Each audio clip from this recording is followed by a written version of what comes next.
Welcome to our Lent studies for 2020 and hopefully you'll have come across the idea that we're looking in the course of the 6 weeks of Lent at some activities, some studies, some reflections that are going to help us follow the Lord Jesus Christ more faithfully and live as his disciples, his apprentices.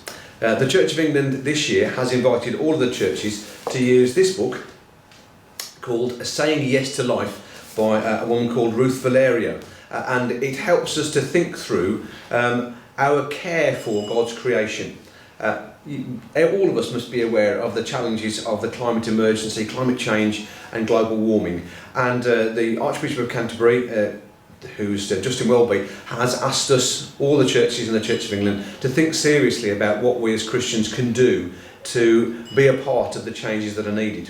So Ruth Valerio's book goes a bit of a stage further really. What she does is tries to take us through the opening chapter of the Bible, Genesis chapter 1, and help us to think through, well, how has God wired into the way the universe is made an expectation on us as humans to care for the creation that he's made.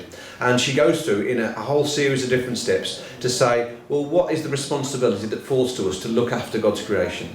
And you'll see as we go through the studies that there's different focuses on each of the different parts of the creation that God's given us. So I really hope that as we study together, think together, pray together, we'll be able to not just have better knowledge or understand better, but we'll actually be moved to action to make a difference in the world and the environment that God's given us to care for. So this book, Saying Yes to Life, it's well worth a read. It isn't superbly easy to read, so it may be worth having a look to see if you can do a chapter or more perhaps, but if not, the idea of these little short introductory videos is to help us all to get to grips with some of the topics she's bringing up. Alongside that, there's a smaller book called Love, Life, Live Lent, again themed around caring for God's creation, and these are available for £1.50 each, and they give a thought and an action for each of the 40 days of Lent, and they're really, really good things to do, and I do encourage you to get one if you can. There's an equivalent smaller version for children, and that's available for free if you've got any children or young people in your family who'd be interested in being involved with that. So let's have a think about the first of the studies that Ruth Valerio gives us, and she looks basically at the opening verses of the first chapter of Genesis. Genesis chapter 1 verses 1 to 5. So that's perhaps the first thing to do, is that we look at those verses where God says, let there be light. So it might be good now to stop the video and read those verses.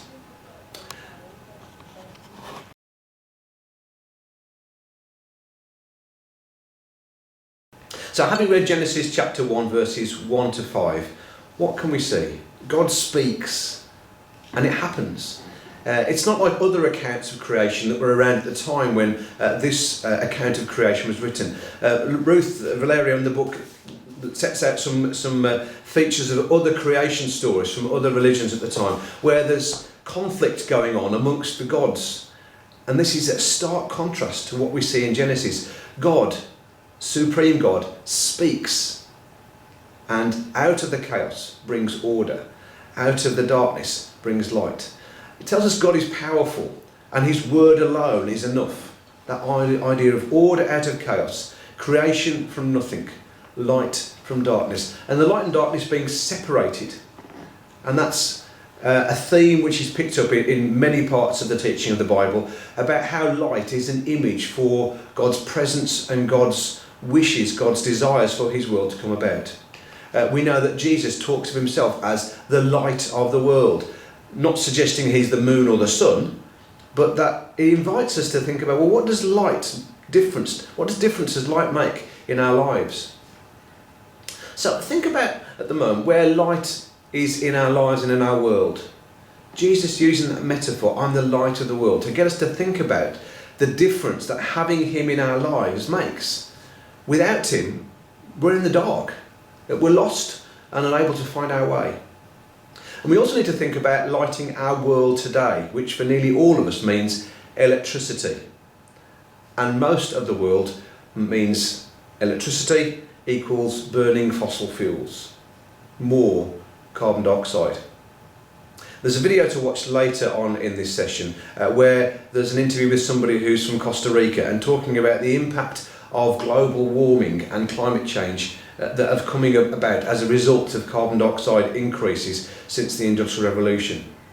So you might think this is a strange link to go from Genesis 1 to climate change, but hopefully you can see actually the link is very much there.